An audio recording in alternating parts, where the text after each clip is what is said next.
Welcome to Bon Vivant Chic, Life Well Lived, the podcast for anyone who wants to cut through today's noise and just listen for a few minutes to meaningful conversations on the human experience and the power of connectedness. I'm your host, Ernestine Morgan, an advocate for kindness with a passion for showcasing human interest stories that matter. Today, I'm delighted to be spending a few minutes with Dr. Robert Entel. Besides being an exceptional radiologist in our Tampa Bay community, Robert is also a passionate collector of Beatles memorabilia. His Beatles Museum will be opening in St. Petersburg, Florida. Let's get started. Ernestine, it's just great to be here. Oh, thank you so much for sitting down and just chatting a little bit.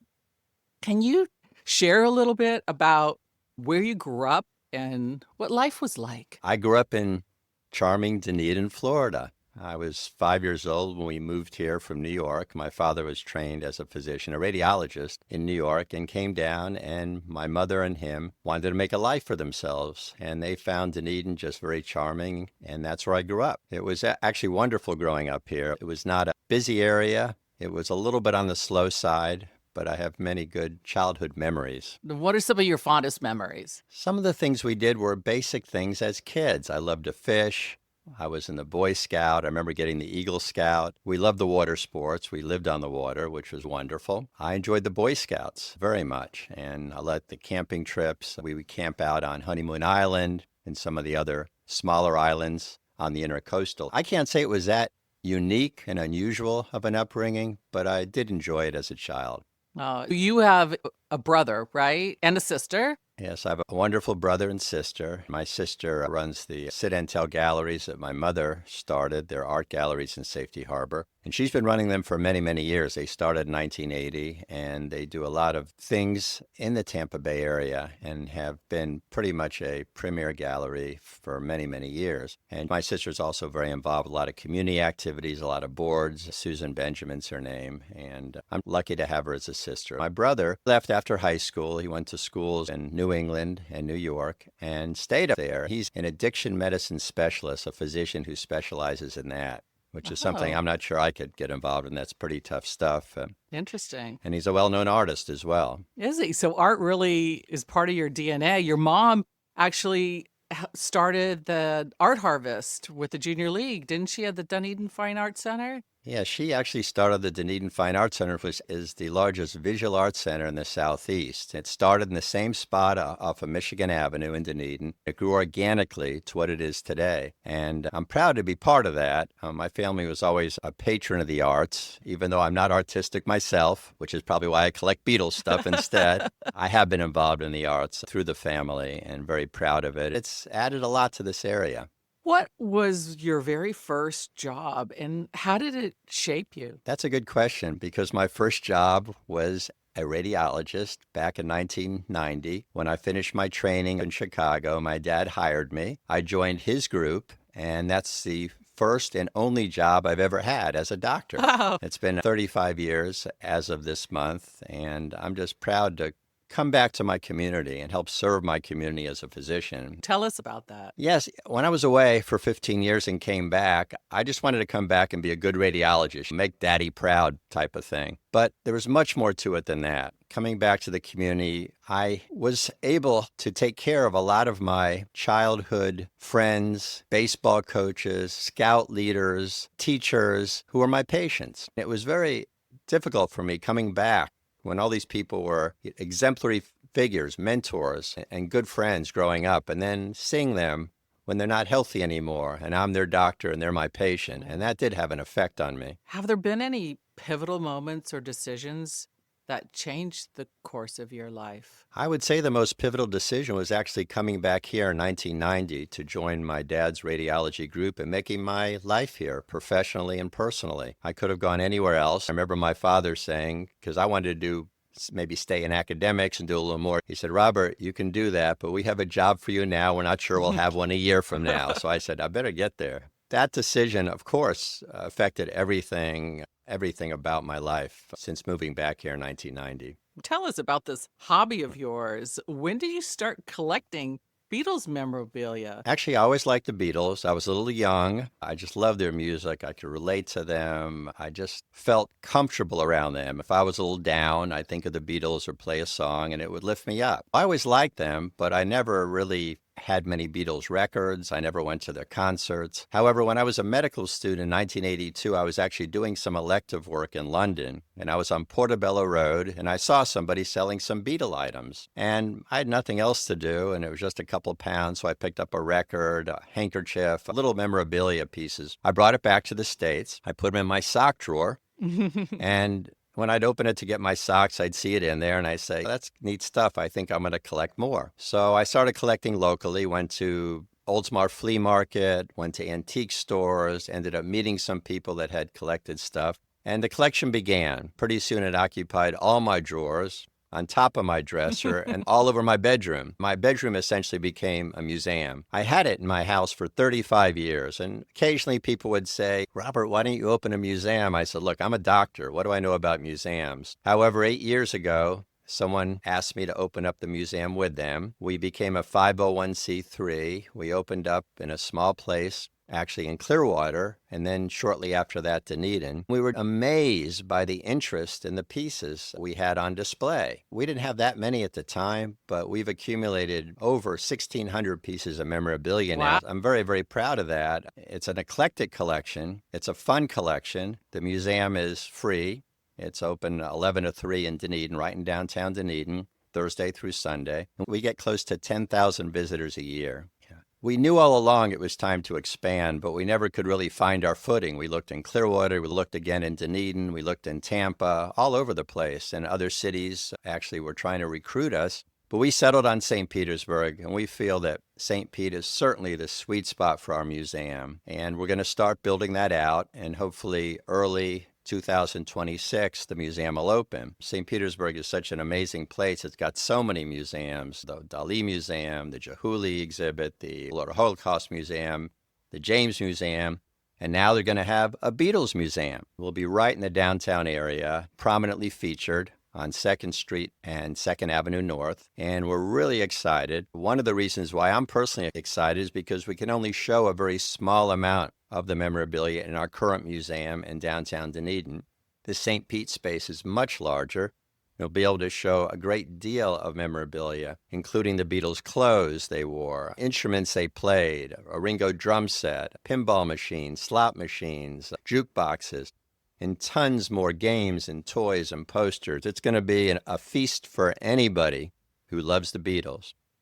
That's great. I guess your bedroom will be cleaned up then too, right? It's still a mess, but it's not filled with Beatles stuff, but don't tell anyone. That's great. There's records, there's toys, there's clothes. How do you define what items are worth putting in the museum? That's a very good question. We built a good team, and we're working with Creative Arts, who've done many exhibits, including the Titanic exhibit. They started 34 years ago. They're based in Pinellas Park. They actually did the window dressings for the department stores in Manhattan, and they're really enthusiastic about this. And we have a team internally in the museum that's cataloged everything, our 1,600 items. We're not done. And it's a very big task going through those and deciding which ones we're going to display and how the museum's going to be designed. And that's the phase we're in now. We want to make this museum fun for the entire family. We get kids in there with Beatles shirts that are 8 years old, know more about the Beatles than I do. And then, of course, we get all ages and people from all over. We just had someone come from Brazil. We had somebody who has a Beatles museum in Russia, and he wants to have a relationship with us. It's really incredible how just collecting stuff at a flea market could have turned into something like this. Yeah, that is incredible.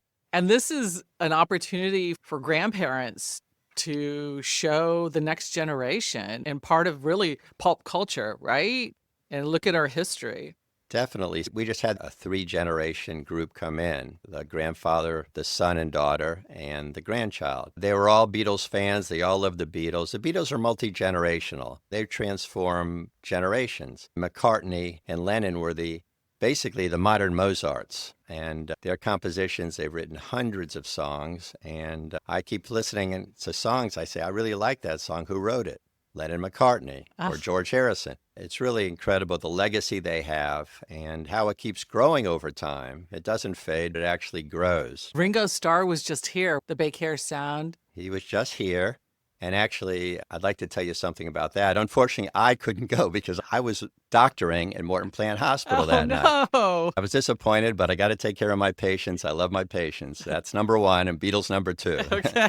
Actually, my family's number two. Yeah, we were asked by Ruth Eckerd Hall to present a gift to Ringo. He apparently gets stuff from so many people that he can't carry it around from concert to concert. So what we did do is we gave a $1,000 check to the Ringo Foundation. Oh, nice. And we weren't able to present it to him. Ruth Eckerd did, but we're very proud to make a contribution to Ringo's foundation, which is, from what I've heard, is very worthy, and he's very proud of it. That's his favorite thing to receive. Oh, that's terrific. I'm excited to see the new museum in St. Pete, mid-2026, right? We're hoping.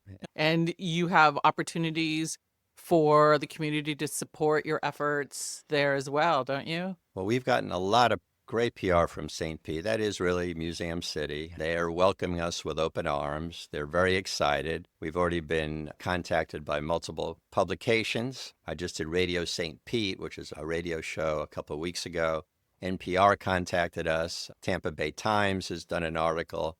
This is exciting. It's not just exciting for us, it's exciting for all of St. Pete and the Tampa Bay area. From what I'm told, I still have trouble believing it, that we're the only permanent Beatles museum in the States. There's exhibits, there's the Rock and Roll Hall of Fame that has a floor, and traveling exhibits, things like that. But this is the only permanent museum. Whether it is or isn't, we're certainly very unique and look forward to showcasing the Beatles' legacy in the city of St. Pete. What are some life lessons you've learned that you wish you knew earlier? My family's always been very philanthropic. My mother and father have always taught me to be that way. It was more leading from example. They didn't sit me down and say, this is the way you need to be. But I watched them all these years. Not so much when I was a kid because I was too busy playing with my friends, but coming back, I really appreciated all the stuff they've done. And I think philanthropy doesn't necessarily mean money. You can give time, you can give your talent, and you can give your treasure. There's multiple ways to be philanthropic. And I think I've learned to be that way through my folks. When I was at the Morton Plant Meese Foundation, which is an exemplary foundation and a model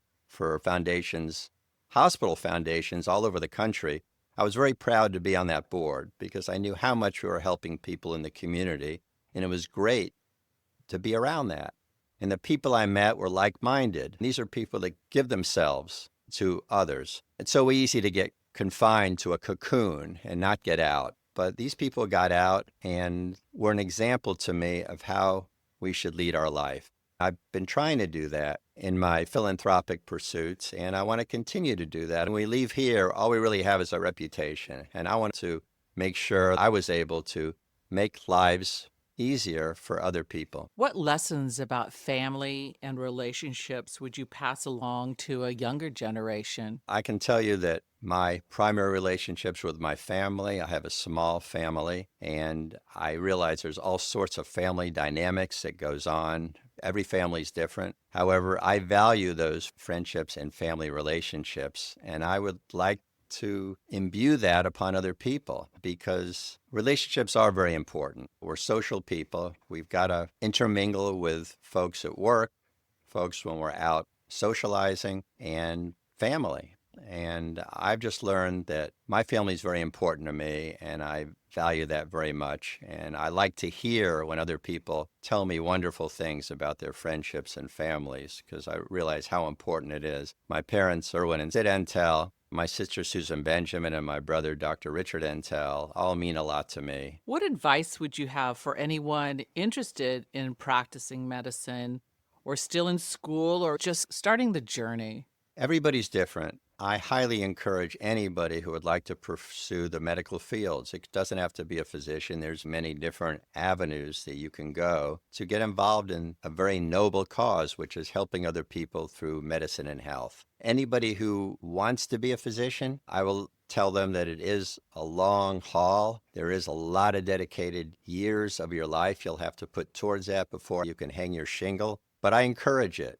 Anybody that wants to do the MD or DO route should pursue it. Once you get out, there's many different things you can do. You can work at a hospital, a clinic, you can work medical legal work, you can do research, work at universities. There's just a whole host of ways you can proceed once you become a physician. And it is stressful. And I come home sometimes and my head is like mush, but I really enjoy it. I love my relationship with my patients, and that fulfills me. It makes me very happy. No. I do a lot of the procedures in radiology. When I come to their bedside and I'm getting their consent or doing the procedure, I try to put a smile on their face. I like to give them a little bit of hope, even when I know that they're in very difficult times with their health. I like to give them a sense of hopefulness that they will recover and there's some good times ahead. Thank you for your kindness. What do you think is the secret to a happy, fulfilling life? I've come to realize that you really have to be happy with yourself. You've got to be satisfied with yourself. You've got to be secure with yourself. A lot of people are always looking for the greener grass. And as the saying goes, the grass isn't always greener, it's just harder to mow. So if you're always looking for something better than what you've got, I don't think you could be happy. You should reach a point in your life where you say, this is who I am, I'm unique, I enjoy being myself. And then you can exemplify the best person you happen to be to everybody else and imbue that type of security to other people and make them feel good as well.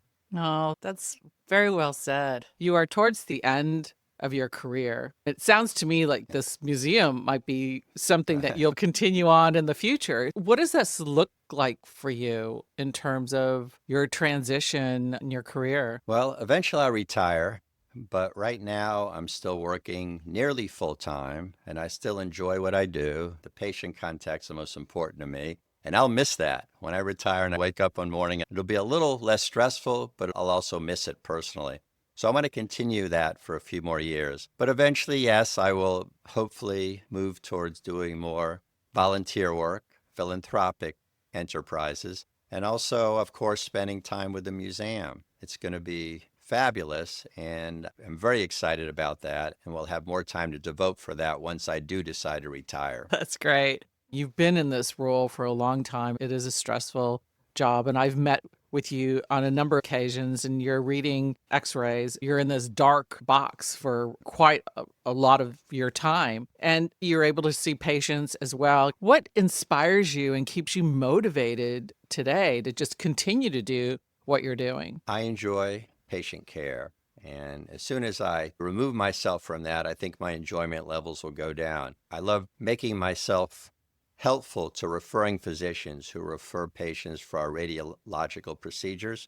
And so I like interacting with them, the collegial interaction of doctors as well. I also like the professionalism of my hospital where I work. I'm fortunate to be at a hospital, which I know you know very well, Ernestine. And I've just been blessed. I feel honored to be there. I've been in areas where people say, I wouldn't let my parakeet go to that house. We're not like that here. The hospital that I've dedicated myself to for 35 years, and my father before that for 35 years, is a place where I feel patients get the best care, and our team members really try to do the best they can to help our patients get better. You mentioned earlier about philanthropy, and philanthropy does mean different things to different people. What does philanthropy mean to you? I feel very privileged and honored to be in the position I'm in. The most joy I've gotten out of my life is by helping other people. I really don't need much from myself. So what can I do from this point on? Help other people try to have better lives, whether it's patients or community members. In any way you can. It doesn't have to be through dollars. That is very helpful, and I'm supportive of that and try to do that myself. But also just giving your time, volunteering for organizations, or if you paint, teach a painting class as a volunteer. I'm a very strong proponent of volunteerism and commitment to the community. And we do have that in our area, and I'm very proud of that, but it could be stronger. And that's what I'd like to encourage as I move towards my retirement. Thank you so much. This has been wonderful. Great sitting down together and having a chat, and love your enthusiasm, excited about the museum. And thank you so much, Robert, for sitting down with me. I want to thank Ernestine because she was an inspiration to me. She was a mentor for me in terms of my volunteerism. When I started practicing medicine 35 years ago, I really didn't understand anything about philanthropy, volunteering, community efforts. By having such close interactions with the Morton Plant Meese Foundation, which Ernestine was at the helm for many years, it brought to me a better sense of who I am and motivated me to do even more for other people. Oh, thank you. That really warms my heart. Thanks again for joining us. You're a special guy. It's great to be here, and thank you for the opportunity. Thank you for your friendship, too. Thanks for listening to Bon Vivant Chic, Life Well Lived. I hope you'll tune in for more meaningful stories on the human experience and share with family and friends. All the episodes are available on Spotify, Buzzsprout, Apple, and on my website, bonvivantchic.com. Till next time, remember, every day is a gift. Live it. Kindness matters.